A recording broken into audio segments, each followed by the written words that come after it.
what is the endpoint of the love story? Endpoint of the love story is not for either of the individuals to gain the upper hand, to gain more power, to be proven right. No, the ending of the love story is that each helps the other grow. This is the great lesson of love, and I think it applies to work. It applies to how you treat the other employees, how you treat the customer. It's doing things that actually help someone else live. And if you can do that in your company, those customers are going to feel it, and you're going to have what every company wants, which is a lifetime customer. Welcome to the Work for Humans podcast. This is Dart Lindsley. Today we're bringing back one of my favorite episodes of all time with John Truby, a master storyteller who has helped shape some of the most successful films and TV shows of all time. From an early age, John Truby knew that stories are not just something that happens on a page. Story is all around us. It structures how we interpret events and even how we decide how to live. For John, story forms explain the way the world works. So I had John on the show to talk about his book, The Anatomy of Genres, and how we might apply his storytelling wisdom to leadership and business and designing work that people love. John is the founder and director of Truby's Writer Studio in Los Angeles, where he teaches novelists, screenwriters, and TV writers the deep secrets of what makes a great story. His students have generated more than $15 billion at the box office, and studios like Sony Pictures, Disney, Fox, HBO, and AMC routinely consult John on how to improve the stories they tell. In this episode, John and I discussed the 14 genres that help us filter life events, especially at work. Sales as an action story, business analysis and scientific research as detective stories, corporate culture as Western, high tech as science fiction fantasy, career as coming of age and memoir, and how the horror genre lurks in the shadows around every layoff, as well as other topics. I think you'll find that John's enthusiasm for the art of storytelling is infectious.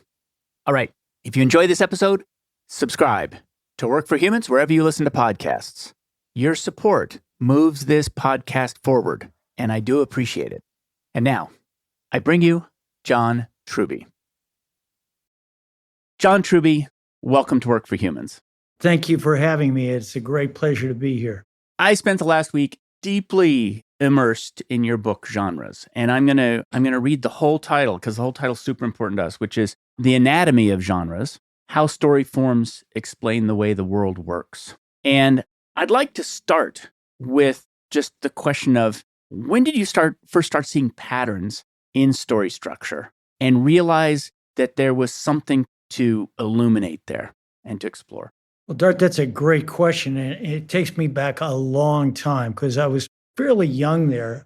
It really started in my sophomore literature class in high school. I had a first-time teacher, never taught before, and he decided he would break the rules of the curriculum that the school had put down and teach a bunch of 16-year-olds Northrop Frye's Theory of the Hero. Now, this is the first section from Northrop Frye's book, The Anatomy of Criticism, which is probably the best book on story in history. And I include Aristotle's Poetics with that. And it's philosophically quite advanced. But that was the first time I ever consciously thought, no, this is how the world really works. And from that, my own thinking on story has developed over more than 50 years. But that's where I came to believe that story is the greatest form of knowledge there is. And it gave me an aesthetic filter for seeing what's really happening under the surface. And to this day, I think there is no better way to understand how the world works. Well, what we're going to do is we're going to bring this around to the experience of work, which is such a big part of our lives. And when we get there, we're going to talk about how story fits into the experience of work. But I want to dig into how story connects to the world first. So do you see world events through a genre lens and through a story lens? Oh, absolutely. The 14 genres that I talk about in the book are really 14 different filters into how the world operates. And when I say that, I mean two things by that. And it really comes from the subtitle of the book, which is How Story Forms Explain the Way the World Works. That means two things. It means, first of all, how the world works, but secondly, and more importantly, how to live successfully in it. That means that genres, which are types of stories, are really giving us different packaged life philosophies for how to live well. And if I may just give you a couple of one-line examples from the beginning of the book. And when you hear these, you really realize, oh, that's what I thought that story form was about, but it's really something else. So, for example, memoir is not about the past, it's about creating your future. Fantasy is about finding the magic in the world and in ourselves to turn life into art. Detective fiction shows us how to think successfully by comparing different stories to learn what is true. And finally, love stories reveal that happiness comes from mastering the moral act of loving another person. The moral act of loving another person. And right there, you get an example of, we think love stories, oh, it's about that fabulous emotion of love. Well, yeah, that's the baseline of it. That's how it's structured. But what really it's about on a deeper level is the moral act of love. That's a hard thing to learn. That's fascinating. I want to read what the genres are so that people have this framework when they're listening to this. So there's horror, there's action. And by the way, even horror, at the very beginning of this, when we look at horror, your first thought is slasher, gore, but no, it's about religion. Yeah.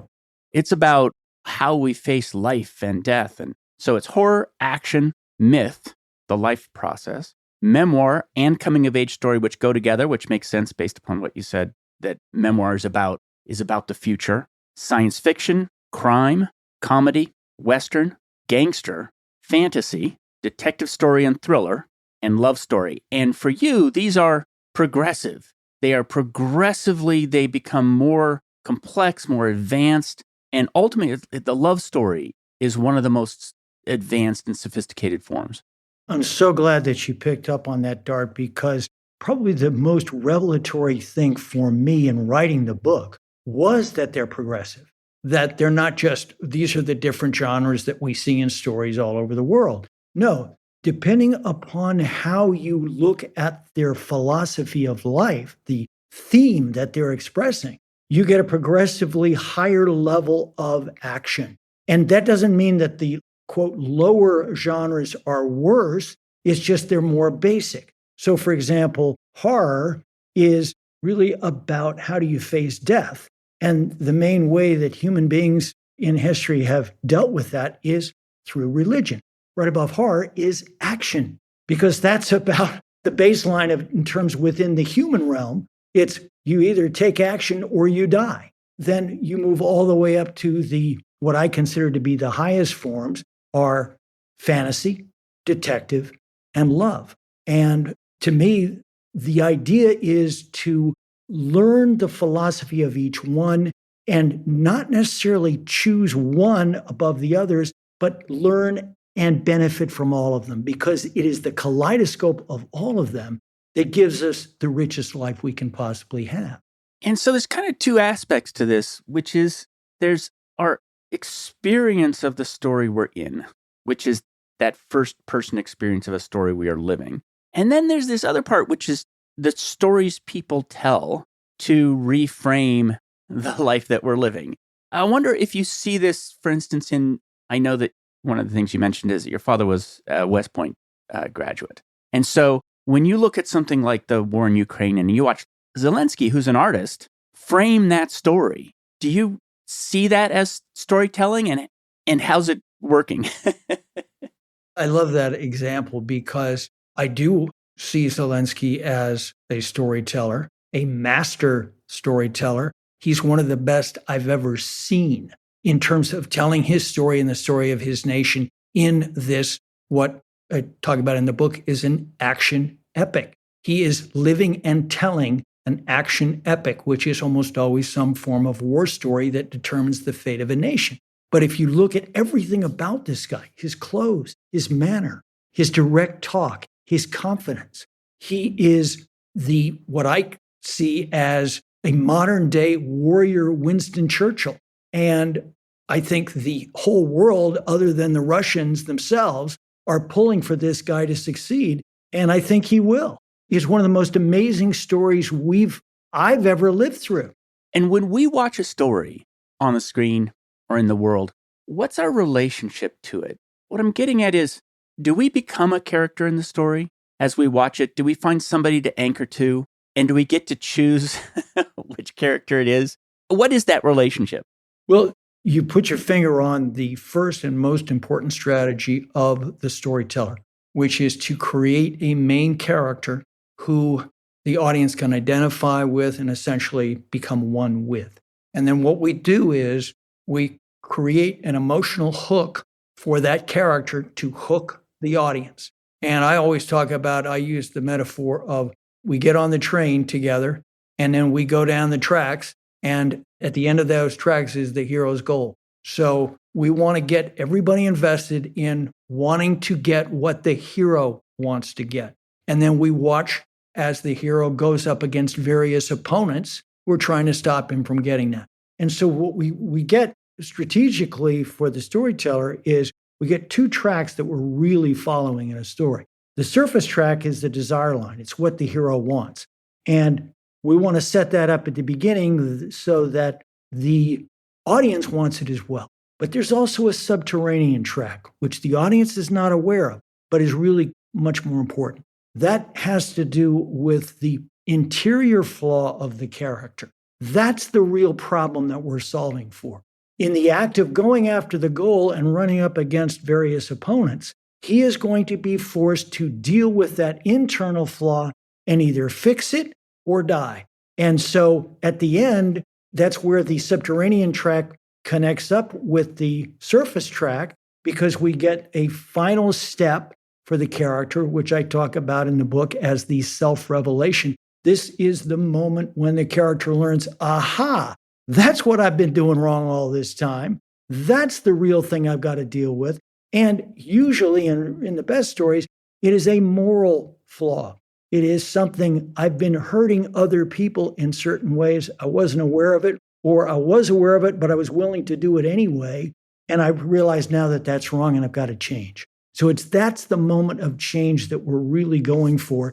And that is the moment when the audience feels tremendous emotional relief, catharsis from having experienced this story along with the hero. We're churning out a lot of stories right now. I mean, more than I've ever seen. And a large percentage of them are just the surface, and they never get to that lower thing. That's right. And one of the things you point out in the book is that to be really a great story today, because we're all such experts in viewing them, and we've all gotten so advanced in what we expect from story, that the genres mix. Yeah.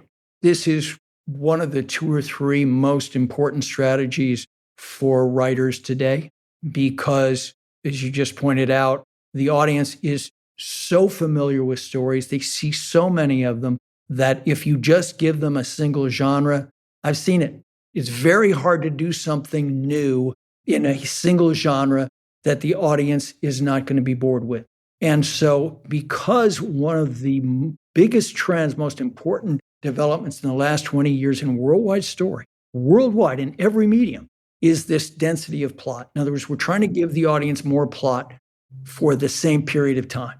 And that's, again, because they are familiar with the plot beats that they've seen so many times before.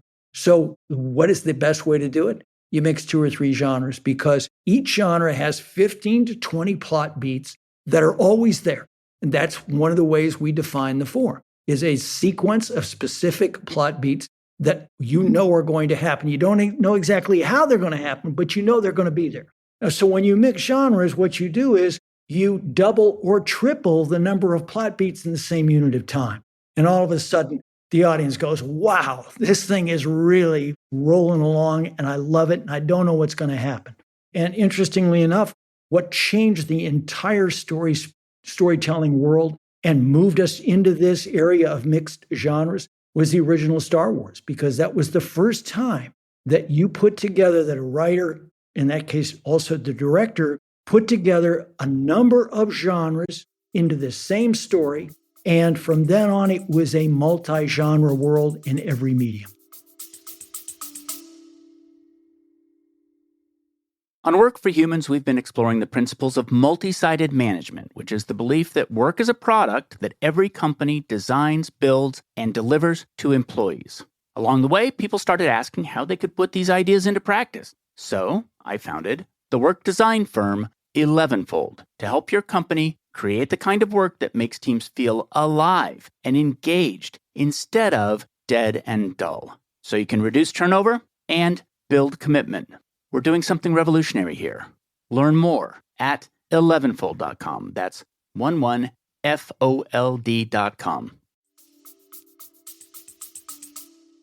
We're going to get this conversation closer and closer to the experience of work. But the truth is, life is a multi-genre experience. One of the biggest questions is always like, what genre am I in right now?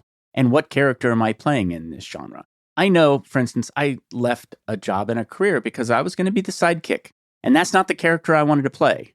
And so I want to talk about the relationship of work to different genres. I know we're going to talk about detective. I know we're going to talk about memoir. I think we're going to talk about horror. Let's start with detective. As you know, detective stories are about solving a puzzle. That puzzle usually has to do with who killed who. But detective is much deeper than that. It's really about how the mind works and how the mind works well and how we can become smarter, how we can use our mind to its fullest capacity. Now, when you apply that to work, there's really two aspects you want to look at. Part of it has to do with the type of job that you do. So examples of detective jobs would be reporter, scientist, cop, academic. But the other part, and this is true of the other genres as well, this is even more true about the other genres, where there isn't a particular job that is connected to it, but it's the approach that you take to the work. So in the case of detective, it's a story that is applied to challenging the mind. And so the question for you in work is, do you actively try to dig deeper into the intellectual element of your work to become even better at what you do? And I would argue that if your work is not constantly making you think and solve problems, it will eventually destroy your soul.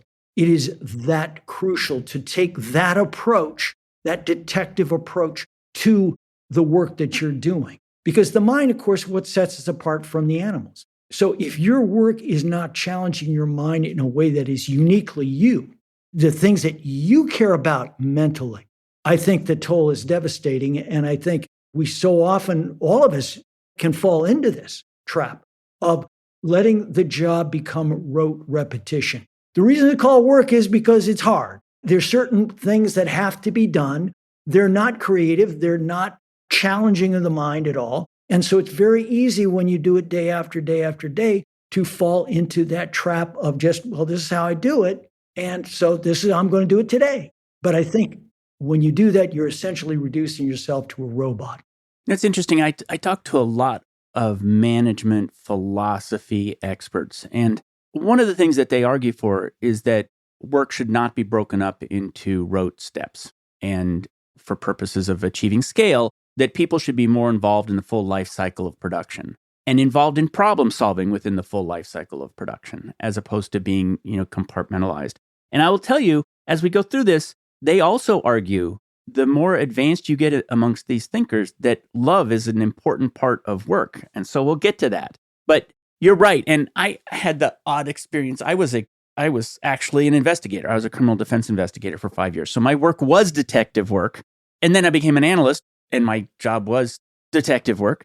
Underlying it is what can I know for sure? That's like one of the biggest mysteries that goes with that kind of work is, can I be sure? What are the limits of knowledge? How do I acquire certainty?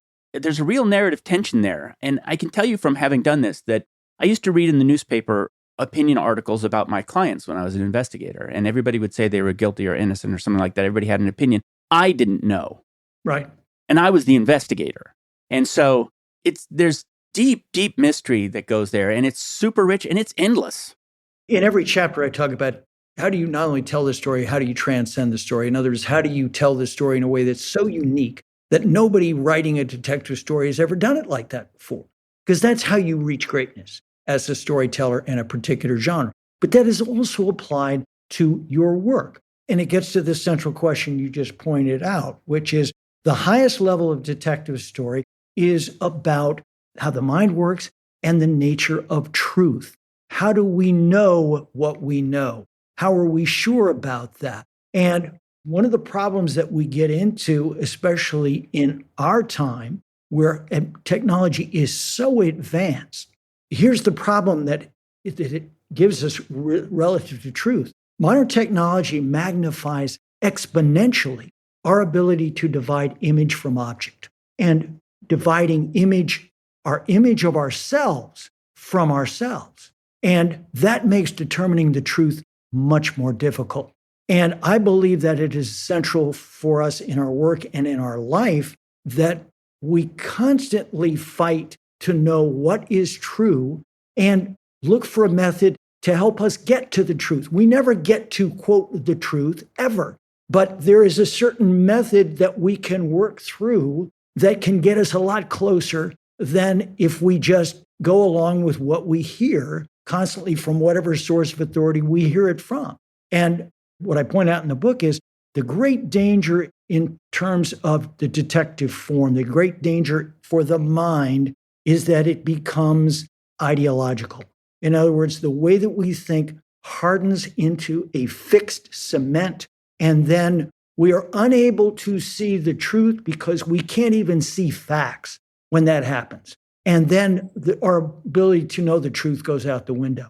And so this is why the method that we take to get to the truth is so important, because that's our only chance to try to break through the ideological cement that is normal for everyone to have. On Work for Humans, we've been exploring the principles of multi-sided management, which is the belief that work is a product that every company designs, builds, and delivers to employees. Along the way, people started asking how they could put these ideas into practice. So I founded the work design firm 11fold to help your company create the kind of work that makes teams feel alive and engaged instead of dead and dull, so you can reduce turnover and build commitment. We're doing something revolutionary here. Learn more at 11fold.com. That's 11fold.com. That's a very, very interesting point. I've always found it one of the most beautiful things to examine in work is that boundary between what can be known and what isn't.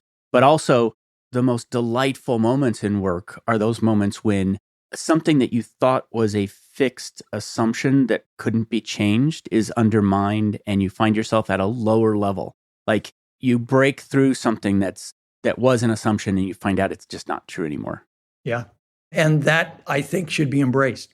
It's so unpleasant for us to find out that everything we've based our life on, that we do every day, hey, that pillar may not be real. That may not be the truth. It's tough to face unless you take an ongoing approach that I want to know. And this is extremely important in the creative world. In the creative world, you have people will write their story. And one of the biggest marks of an amateur is they don't want to hear criticism. One of the marks of a professional is give me more. I want as much critique as you can give me because that's the only way I can get better. I don't take it personally. In fact, I'm honored that you would take the time to want to give me this feedback. But this is true, I think, in any work that we do. You want to seek out people who can tell you, look, you might want to try it this way, or this doesn't really work right now, or it's not working for you. It may have worked for you in the past, but it's not working for you now. And those are the people that you want on your team because they can only make you better. Yeah, it's one of the things I've seen in the scientific world, which is before you publish a paper, you take it before the whole department. And it's a very wholesome experience. Let's go on to memoir. And interestingly, I had on the show very recently a memoirist, and I talked to him about how people look back at their careers and what they want from it. So this is a very good continuation of that conversation. Memoir is really important. I consider it something that every person should do in their life. And I talk in the book that it isn't on the bucket list. It is the bucket list. This is where you look at your entire life as a whole and you say, how was I unique? How was I valuable? How was I important? And the thing that I mentioned right up front, the common conception about memoir is that it's where you talk about the past. Well, yes, you do talk about the past, but to what purpose? The purpose is to see the patterns in my life, many of which have held me back and have hurt me, so that I can make decisions and changes now that can give me a better future. So memoir is an example of one of those genres where there is no real job that you have, at least in the everyday world, where you are paid to write memoirs.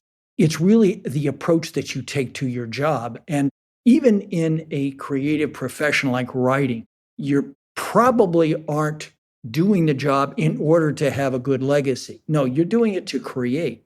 But the power of looking at your work through the memoir filter is that you always have the long view. You're always saying, what am I leaving behind here? So I believe that instead of getting to the end of your life and saying, I wish I'd done my work differently, which is what you would possibly do when you were writing a memoir. No, you want to make decisions right now that guarantee that 30 years from now, you'll be proud of what you did.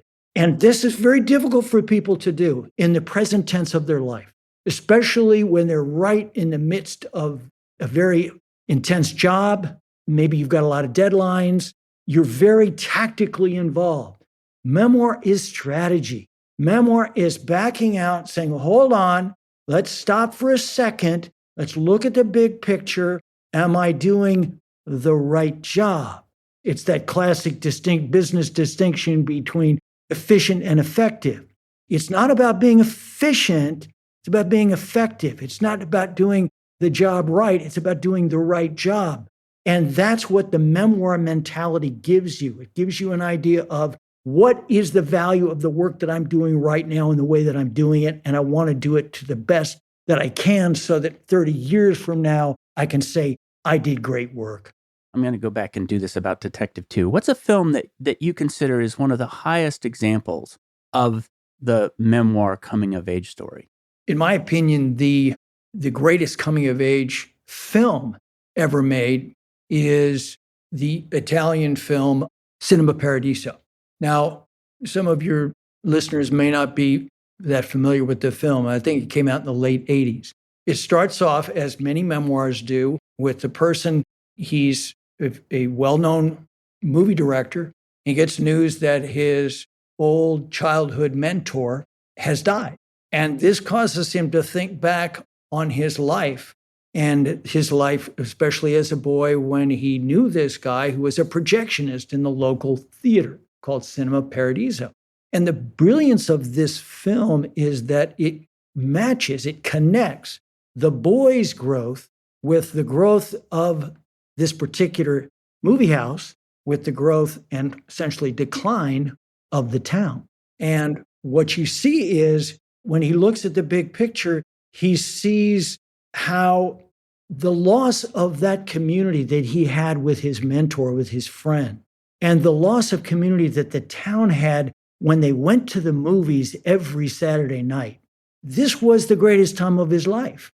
And now when now he's rich and he's famous and he's so on, and he's not happy. And it's because those things that really matter, he left behind. And the thought of, I've got to be ambitious. I'm not saying you don't want to be ambitious in your life, but the question is, ambitious in what way and at what cost? And this is what the memoir filter, the memoir mentality always gets us to do. It is the most strategic of all genres. Fascinating. I want to go back and just catch up on one thing that I didn't ask before, which is on detective. What is the detective story that you would point to as the purest or best form of that genre? Well, that's a tough question. You can go back to, interestingly enough, the person who invented the detective form is Edgar Allan Poe, one of the great writers of all time who created an entire genre, and probably the modern genre, which is detective. And he also created the modern psychological horror story. To do one of those is amazing. To do both of them is extraordinary. But of course, the classic detective story is Sherlock Holmes.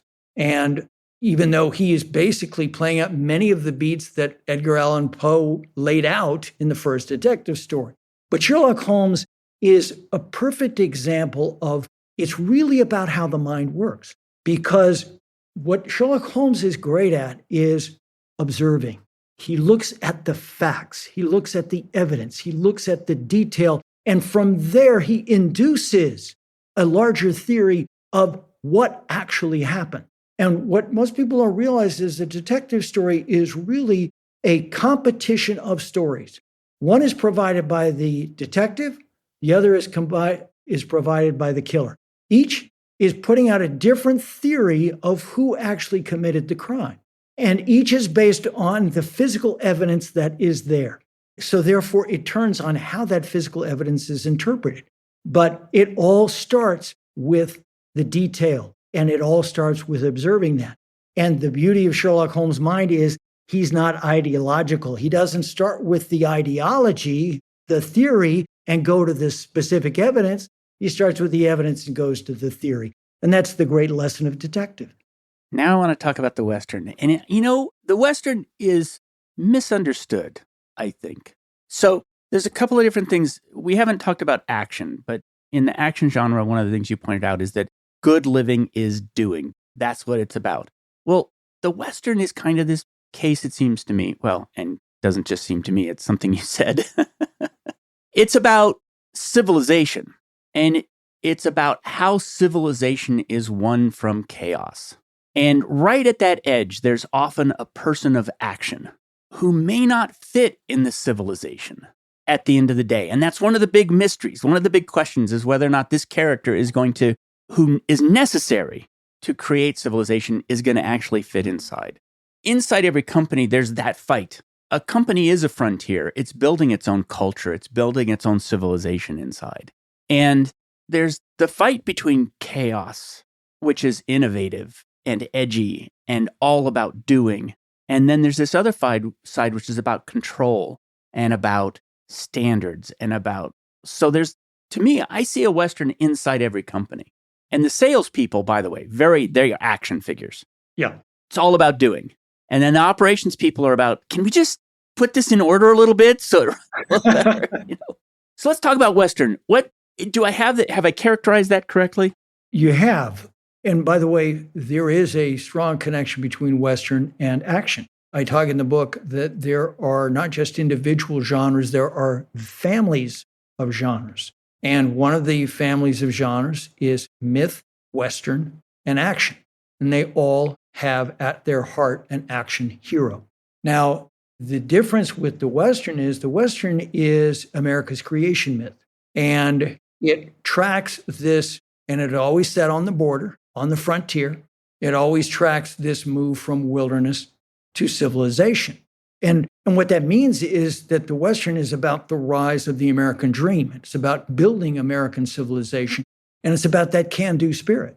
We can, through hard work and individual hard work, create something of value. And when we put all of those individual hard work together, we get a civilization that's worth fighting for. Now, the problem with the Western is that the historical factors of it, the forces of land, people, technology that made it possible, ended at the end of the 19th century.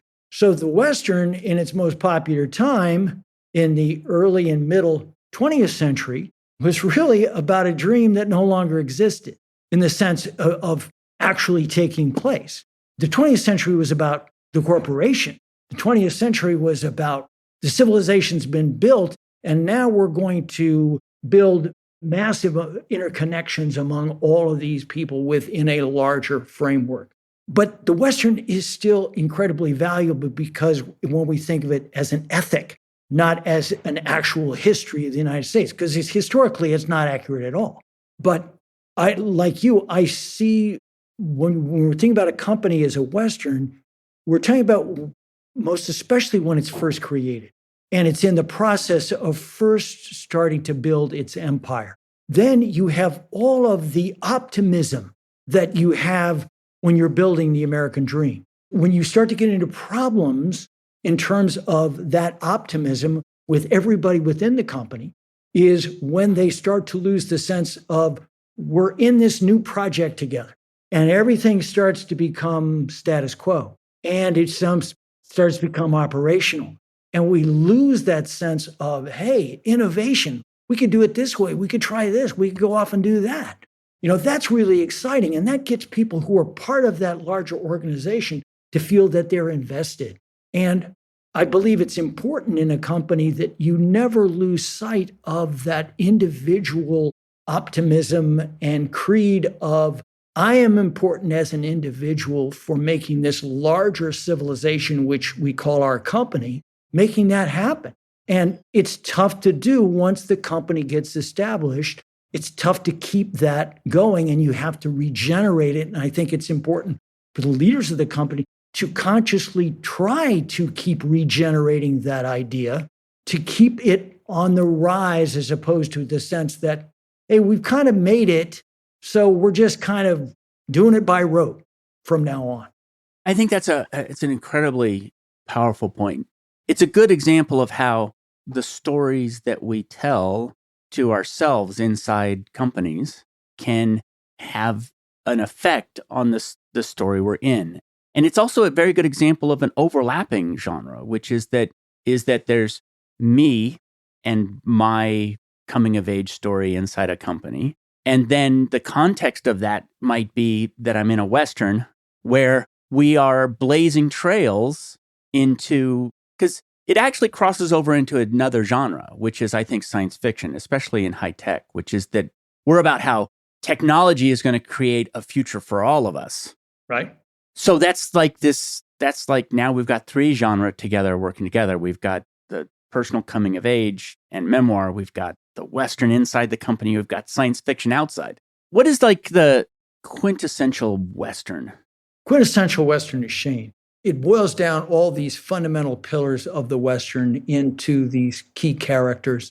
And the sequence of beats is the classic Western. And because you have this Western hero, he's a cowboy, he is not a farmer, and he will never be part of that community. He can help them, he can help build it, he can protect them so they can build it, but he is not going to join. He is Moses. He will point them to the promised land, but he will not be there.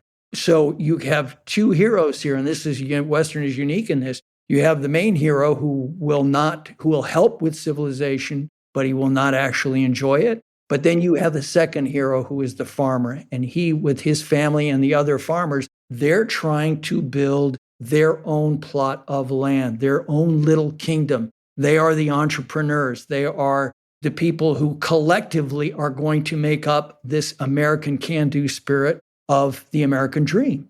And they're up against these men from the opponents from an earlier stage of development, the cattlemen. Their cattlemen are about open range. We don't want fences. The farmers are about fences. You got to have fences because this is my land. And so Shane is the key one. Another one that's interesting, that's relevant, I think, to our discussion, though, is Red River. Now, Red River is a story about a guy and his surrogate son, who the lead character is played by John Wayne. And they have this immensely successful ranch in Texas, all these cattle, and they got to get the cattle to market. So they got to go on the classic cattle drive. Well, as the cattle drive goes on and they run into all these obstacles, the hero, John Wayne, becomes a dictator. Then there is his surrogate son, played by Montgomery Clift, stages a coup. And they capture the hero, and they tie him up, and they say, no, we're not doing it that way anymore. And what is the trigger for that? It's because John Wayne because somebody left the cattle drive, they don't want to be part of this anymore because it's too crazy. They left, they got caught, and now he's going to hang him. You don't get to leave. You're going to get hanged. And so Montgomery Clift says, no, you're not going to do that. and you're not going to be leader anymore. So it's the difference between dictatorship and leadership. Crucial difference, and it's one of the best movies ever to show that. Interestingly enough, modern version of that, which is an action fantasy story, is on television and novel Game of Thrones, which is all about leadership of an organization, or in that case, a kingdom. But those are two, Shane and Red River, I'd say, are the most applicable in terms of thinking of how the Western might infuse your sense within a company. Yeah, I'm on the operations side.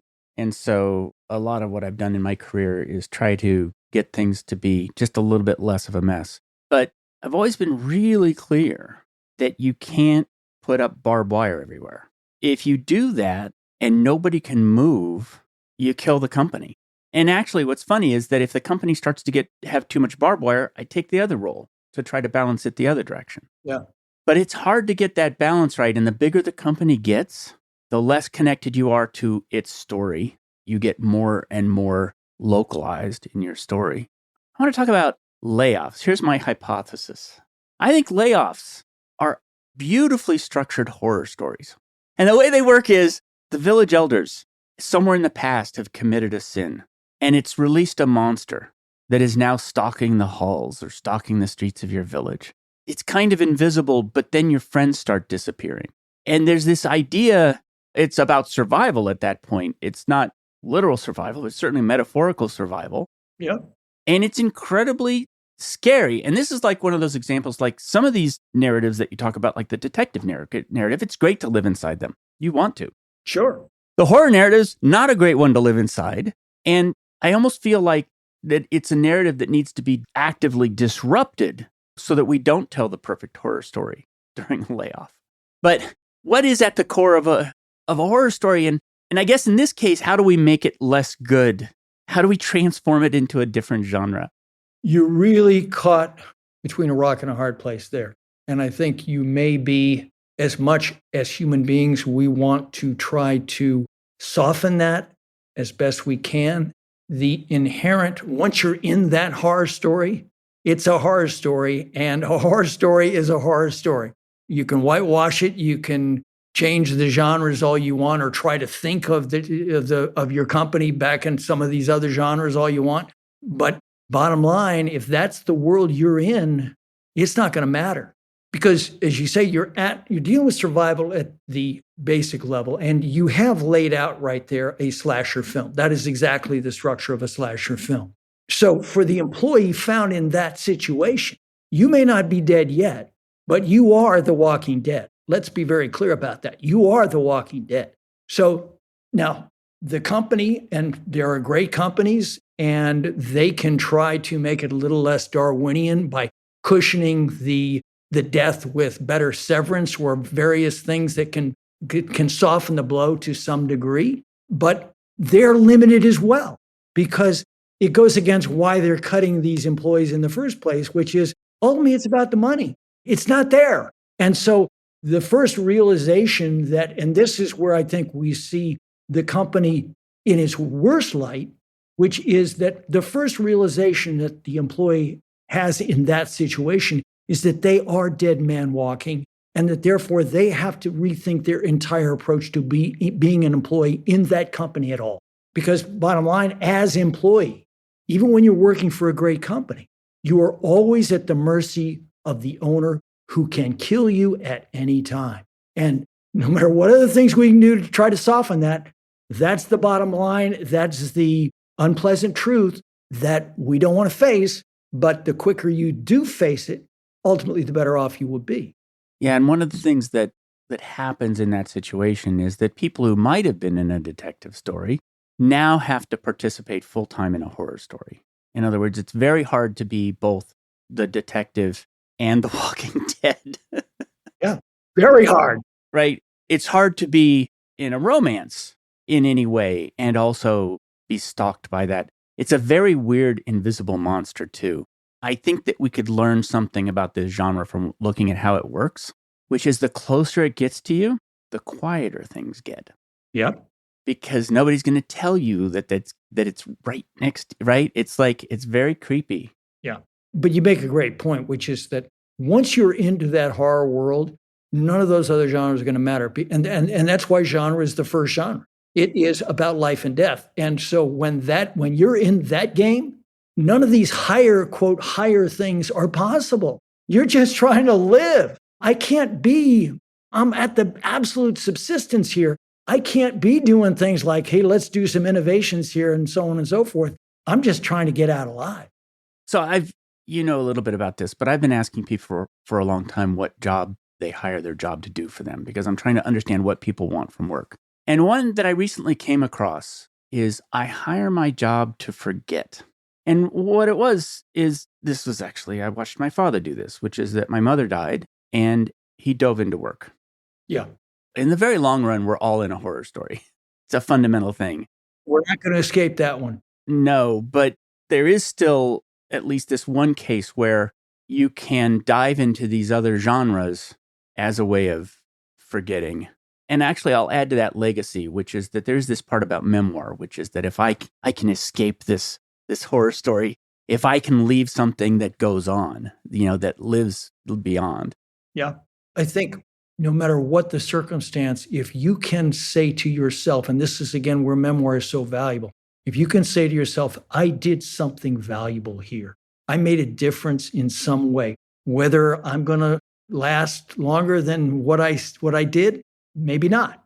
But if I can say that I did my best, I did good work, I left something of value, that's all any of us can ever do, I think, in our lives in general.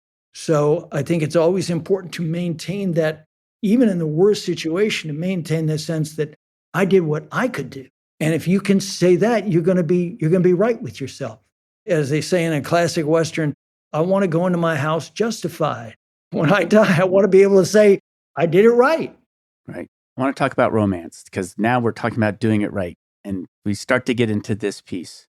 I have had somebody on the show. His name is Fred Reichheld. He created the idea of customer loyalty and the importance of loving your customer. And so it's way at the top of sort of Maslow's hierarchy of business. I just made up that term. So we've talked a little bit about the heart of a romance. What's the best example of that?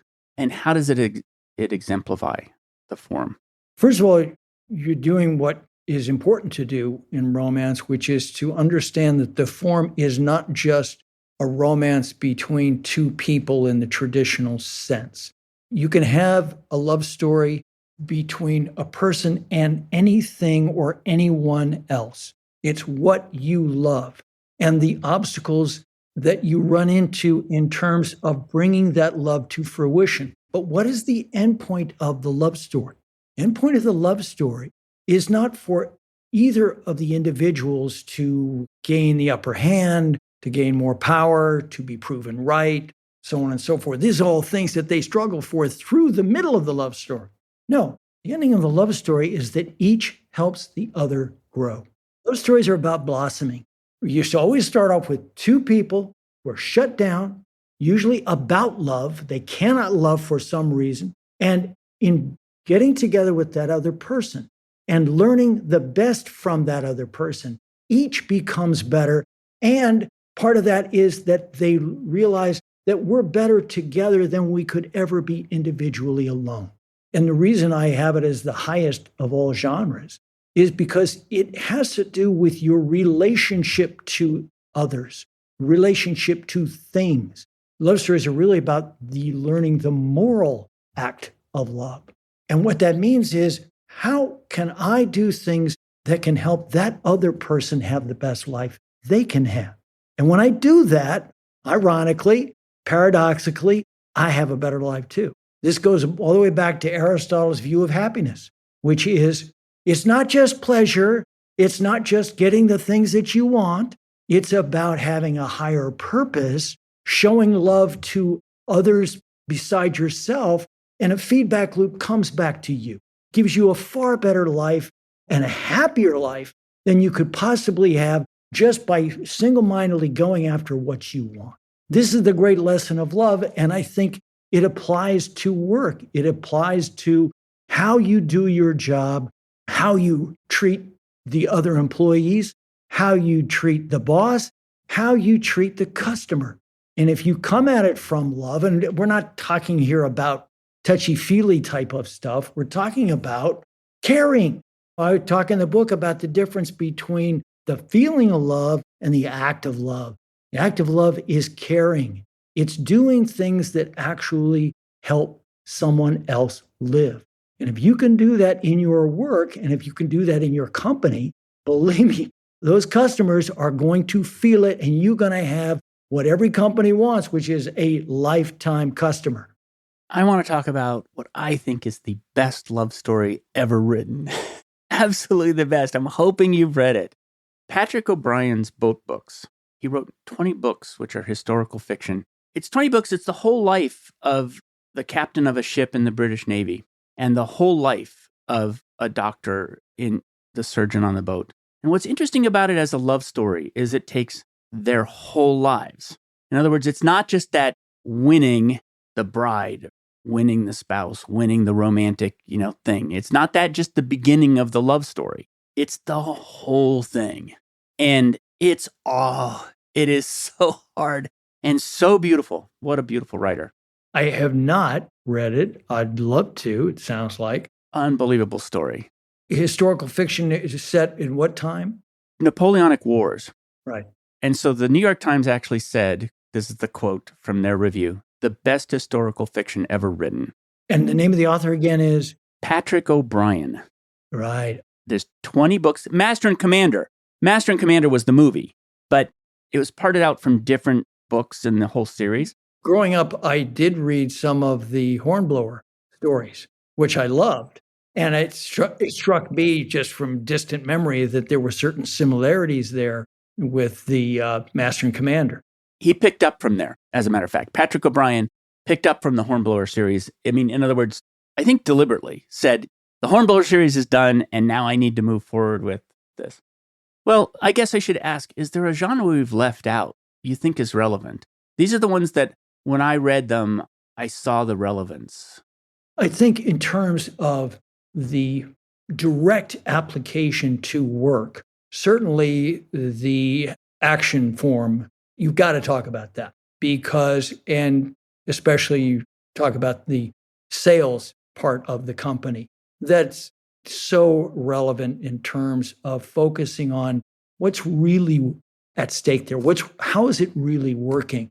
And I think I could easily have talked about business in the action chapter because the action mentality is all about winning. That's it. It's you either win or you lose. And if you lose, you die. And you have any company, any individual worker within the company. If you want to be successful, you got to have a game plan. That game plan should take advantage of the opponent's weaknesses. It should highlight your own strengths. And then you have to execute.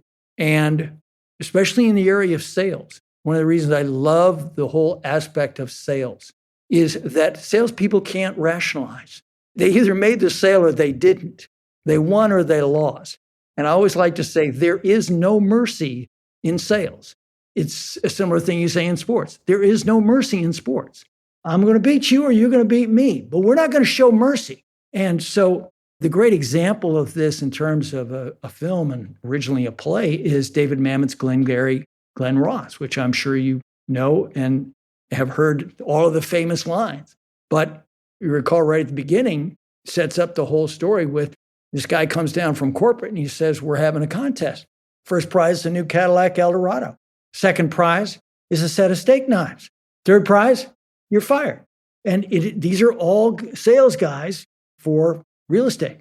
And it's very tough. It's very harsh. But I think one of the things I love about it, and I love about this view of sales, is that anytime you see sales in any business, they tend to have this mentality. It's a very sports-focused mentality. And it's a very win or lose. And what comes from that, if you're successful at it, I'm the smartest guy in the room. They always have that mentality. Now, what's the transformation or the big question for an action hero at the end of the movie? The big question for the action hero, if it's at a higher level. And again, we're talking about, say, in the difference of horror between a slasher film, which is the lowest level of horror, and a transcendent horror film. In a really good action story, the question is, can he transcend himself? Meaning, can I get away from just, it's me? I work best when I work alone. I'm all about winning, and I'm all against weakness. I will not stand for weakness. And the question is, what does that do? The result of that, the logical result of that is I'm alone. I will be alone my whole life. And so you get the situation that you get with Shane. Similar thing, which is action within the Western. So the big question for the action hero is, can I overcome my drive to be successful at all costs and form a community or become part of the community and accept, quote, a softer side in myself and in others, instead of looking at it as weakness, looking at as some of the richer forms of living human life. And action form is closest to the animal. And so if you take that to the extreme, your ability to experience the best human elements of life is gone. This is a good transition into, we've seemed, you argue, have gone through 3,000 years of the male myth. Yeah. And it's only recently that we've seen a resurgence of something different. Can you describe that? Yeah, we are privileged to live through two major revolutions in story. And I'm talking about two major revolutions over the course of mankind. The first of these, which started about 25 years ago, was the rise of television as an art form. Until about 25 years ago, it was the distant stepchild of movies. That's where all the stature was. That's where all the great work was in terms of the visual arts. No, not anymore. TV has become the greatest storytelling medium in the world, and the best storytelling coming out of the United States for the last 20 plus years has come from television. And it's not even close. There's a second revolution that's been going on, and it's only about 10 years old, and that is the return of the female myth. Now, as you just said, female myth has been gone for 3,000 years. It was wiped out by male warrior societies. And so we lost all female myth storytelling. And it's a major loss in terms of the culture, in terms of how to live a successful life. And just in the last 10 years, it really started with the first Avatar. We have seen female myth stories coming back in the popular medium of film and television, and they're coming back big. I believe they will be huge for decades to come, because what they give us is an approach to solving problems that isn't based on male warrior approaches. And certainly in the modern world that we're in now, we can't afford too much more of this male warrior approach. And the approaches, the problem-solving techniques that the female myth gives us are very much a different way of dealing with conflict, because they're about what can we do to make conflict unnecessary, instead of it being the first thing, the default way we go to get this thing solved, to get what we want. How can we take another approach that minimizes conflict and allows everybody to win? And very difficult to do in storytelling, because storytelling, Western storytelling based on 3,000 years, is based on maximum conflict. And what is maximum conflict? Ultimately, it's war, it's violence. But female myth gives a very different solution in things like Avatar, which is not just about a native society versus a techno society. It's also about female myth versus male myth. But you get stories like Gravity and Inside Out and Arrival. These are all female myth stories that are extremely well done and extremely popular worldwide. You say the word worldwide. Are there differences in how stories are received worldwide? I've heard stories of plot beats in movies that just are not received the same way. So, male character, hero cries, and the audience just starts laughing. For instance, are there major differences in how stories are received internationally, especially beats? There are, but it's not really based on the individual beats, it's based on the genre. In other words, there are certain story forms that go worldwide much better than other story forms. The reason that Hollywood makes almost solely superhero movies is that it's a combination of myth and action. Myth is the most popular story form worldwide, also the oldest, but to this day, the most popular by far. Why? Because it deals with these elements of both archetypes and in terms of life moments that are universal. Whereas a form that travels worst would be something like comedy, because comedy is often heavily based on the individual culture, even the references of that form. So, for example, I often teach my classes in Europe, and when I would go to London and teach my class, I would always want to go to one or more plays. I was on the West End. I went to this comedy. It was hugely successful in London. And people are laughing the entire time that I'm sitting in the audience. I'm laughing at maybe a third of this stuff. Why? Because I didn't get the references. So even though they'd set it up in terms of the overall beats, the normal way you would set up a comedy, what they were referring to, I didn't get. And because comedy is split second, if you don't get it right away, you ain't getting it. And that's why a guy like James Cameron always uses the same three genres, because that combination of genres is the most popular combination in the world: myth, action, and love. Really interesting. Yeah, I can see comedy. Comedy is so much about status and about what elevates status and what drops people in status, and what that is in different cultures is different. I've been watching a lot of Korean films recently, and young women who stuff their mouths full of food. That's funny. That is a different kind of transgression in Korea than it would be here. And so I recognize it as a joke, but I don't necessarily feel it as a joke. So yeah, this is the question I ask at the end of every show, which is, what do you hire your work to do for you? And I say work in your case because I don't think you have an official job like I do, but you have a lot of work. Well, my official job is writer. And I love this question because it's a question I think everybody should ask themselves a lot. But if I were to simplify it down, I would say that my job has always been a Western in which I do the work of a detective. I was somebody when I was young who wanted to avoid at all costs being an employee. I wanted to create my own brand. I wanted to build my own empire. And while it's true I haven't built an empire, I have been able to make a good living without interference from other people preventing me from doing the work that I love to do. And that work is being a detective of how the larger world works.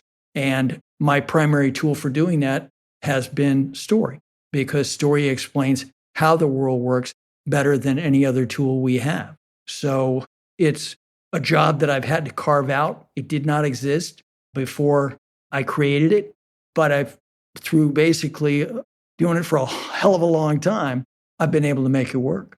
And what does it cost you? Well, the cost has been many years of struggle and poverty, because selling your own individuality usually takes a very long time. I think that's why many employees are employees, because either they want to or need to avoid that struggle and poverty from the very beginning. But on the other hand, the benefit of creating your own business is that once you hit that critical mass, there's no limit to what you can become. Do you pay the cost up front or at the end? If you want to do your own thing, you're going to pay that cost up front. And it could take you decades, it certainly did for me, to be able to get the profit. On the other hand, if you don't pay the cost up front, a lot of times you are susceptible to the company saying, when you're right at the peak of your power in terms of your ability to do your work, they can say, as we talked about with the horror story, they can say, hey, we don't need you anymore. You're too expensive. And I'm playing the game better than I've ever played it. And so the idea for me that I would retire doesn't even cross my mind, because this is who I am. So retire to what? It just doesn't exist. Yeah, I was just with this group of people called the World Experience Organization. They are all people who do experience design. And the number of people in there who had left corporate jobs because it was not bringing the work to them that fulfilled them. And they set out on their own, and they are absolutely blazing their own paths. And it's got a lot of narrative tension because they're not sure where the next paycheck's coming from, but they are absolutely inventing their own future. Yeah.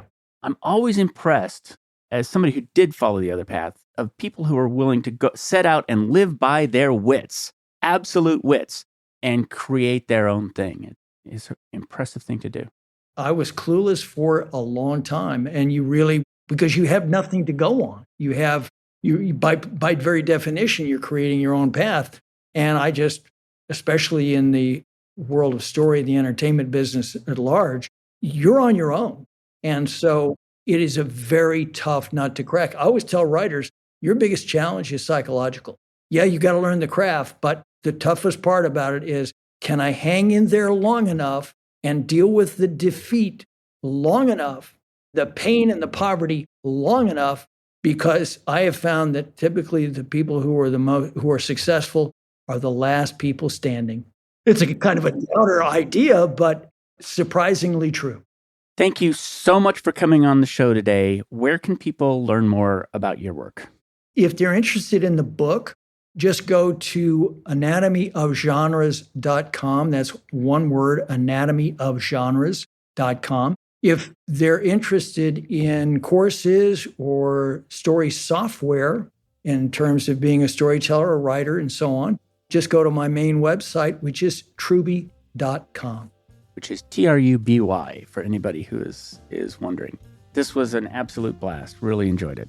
Dart, I haven't had this much fun talking in a podcast for a long time. I love this subject. I love what you're doing, and I've loved our conversation. So thank you for having me. Thanks for joining me for another episode of Work for Humans. If you enjoyed this episode, please give us a 5-star rating wherever you listen to podcasts. And share the show with one person you think would get value from it. Believe it or not, this really helps us grow the show and reach more people who want to build the kind of work that people really want. As always, thank you to my producer, Jason Ames at Ninth Path Audio, for his insights into content and his high standard for quality. Final note, the opinions shared here are my own and not the views of Google or Cisco Systems. Thanks again for listening. See you next time.